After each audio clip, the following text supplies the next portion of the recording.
আসসালামু আলাইকুম প্রিয় চাঁপাইনবাবগঞ্জবাসী। আপনারা কি আপনাদের শখের বাড়ির জন্য কাঠের দরজা এবং চৌকাঠের উপরে নিখুঁতভাবে 3D ডিজাইন কোথায় করাবেন এটা নিয়ে চিন্তিত?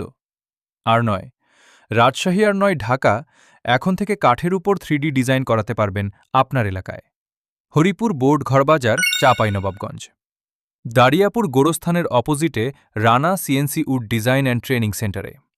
তাই দেরি কেন? আজই চলে আসুন আমাদের প্রতিষ্ঠানে। এখানে আমরা কাঠের উপরে নিখুঁতভাবে 2D, 2.5D, 3D জালি কাটিং সহ কাঠের উপরে সব ধরনের কাজ করে থাকি। এবং প্রবাসী ভাইদের জন্য রয়েছে বিশেষ সুবিধা। যে সমস্ত প্রবাসী ভাইয়েরা শখের বাড়ি করেছেন, অনলাইনে দরজা নেবেন ভাবতেছেন, বিশ্বস্ত প্রতিষ্ঠান খুঁজে পাচ্ছেন না, তারা অবশ্যই আমাদের সাথে যোগাযোগ করতে পারেন। আমরা দিচ্ছি 100% কাঠের গুণগত মান এবং 30 বছরের গ্যারান্টি সহকারে দরজা এবং চৌকাঠ। আমাদের এখান থেকে দরজা নিলে কোনো ঝামেলা নাই, কারণ আমরা ক্যাশ অন ডেলিভারিতে সারা বাংলাদেশ পয়েন্ট ডেলিভারি দিয়ে থাকি।